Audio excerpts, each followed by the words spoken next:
Հարգելի հետևորդներ, մենք գտնվում ենք հիմա Լաուֆ քաղաքում,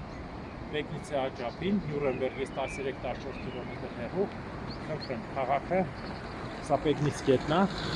սա քաղաքի կենտրոնական մասն է, գետի երկու ափը, ամրոց է, բայց սա քաղաքի կենտրոնական մասն է, սա էլ ամրոց է։ Ամրոցը իրանից ներկայացնում է հոսպիտալը,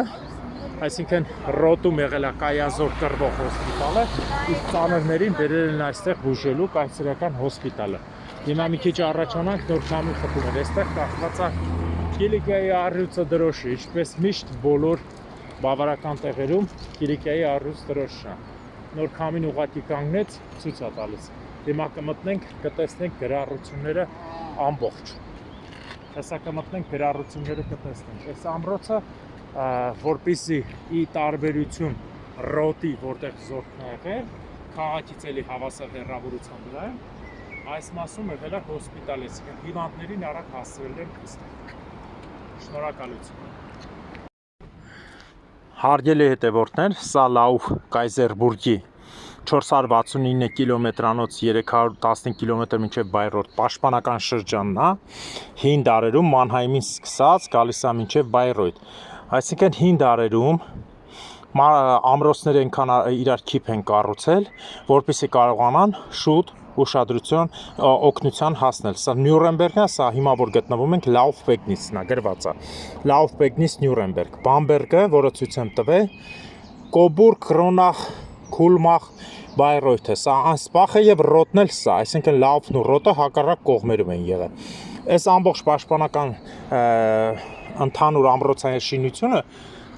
օժտված է եղել, տեսեք գրած է կայսերական պատկան Լաուֆ Կայսերբուրգ, այսինքն ենթարկվել է Նյուրնբերգին որպես Կայսերբուրգը։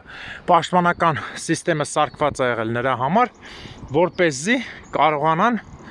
արագ հասնել տեղ։ Ամբողջ ամրոցների քանակությունը շատացավ մոնղոլների արշավանքից հետո, որպեսզի իրար քիփ լինեն ու հասցնեն քոչվոր ցեղերի պաշտպանությանը ենթարկվեն։ Մինչ այդ ամրոցները շատ քիչ են եղել։ Ուրեմն միայն 100 տարվա մեջ 600-ից ավելի ամրոց է կառուցվել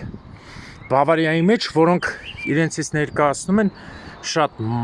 մանր շարք ամրոցների, բայց ամեն մեկը մեկից 10-ից 13 կիլոմետր հեռավորության վրա, որպեսզի շուտ հասնեն օգնության։ Այս էլ մտնում ենք ամրոցը, ներսի մասը հոսպիտալ ամրոցի։ Խնդրեմ, ոչինչ չի քանդվել, պաշտպանվել է բոլորը իր բարձր հետևողական տեղերով։ Խնդրեմ, Կիլիկիայի գերբը, կրկին Կիլիկիայի առյուծը, երկու կողմից, մի կողմից Բավարիայի նշանը, մյուս կողմից տեղի նշանը գրած է, կայսերական նշանը։ Խնդրեմ, երկու առյուծը քանդակված։ Ու այսպես շարունակ։ Սա էլ ամրոցի ներսն է, բոլոր գրառումները կատարված է եղել հայերեն, հետո ջուդների թեթև ձեռքով վրան մի երկու հատ շտրիխ են ավելացրել, դարձրել են լատիներեն եւ սկսել են մաքրել էջերից։ Այս պատը կառուցված է եղել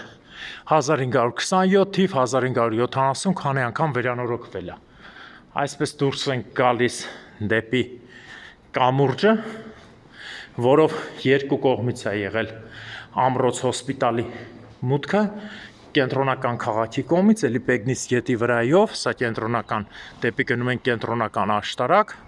եւ հակառակ կողմից, որտեղից նոր դուրս եկանք։ Հիմա այստեղ բնակելի տներ են, մինչև ամրոցի դուռը, սա համարվում է պատմամշակութային թանգարան կենտրոն։ Մինչև այս կամարը, որ հիմա դուրս ենք գալիս, 1580 թվականին է կառուցվել։ Խնդրեմ։ Հոյակապ տեսարան հենա։ Մի հատ քամի լինի, դրոշն է կբացվի, կտեսնեք Կիլիկիայի առյուծը կրկին անգամ դրոշի վրա։ Այսինքն ամեն տեղ հայկական հետքեր, բայց ցավոք սրտի ոչ մեր պատմությունն է դա ֆիքսում, ոչ է գերմանական պատմությունը, պատմաբանները ֆիքսում են, պատմությունը չէ, քանի որ երկար ժամանակ գտնվելով ջուդների իշխանության տակ ամեն ինչ քանդվեց։ Շնորհակալություն բոլորիդ։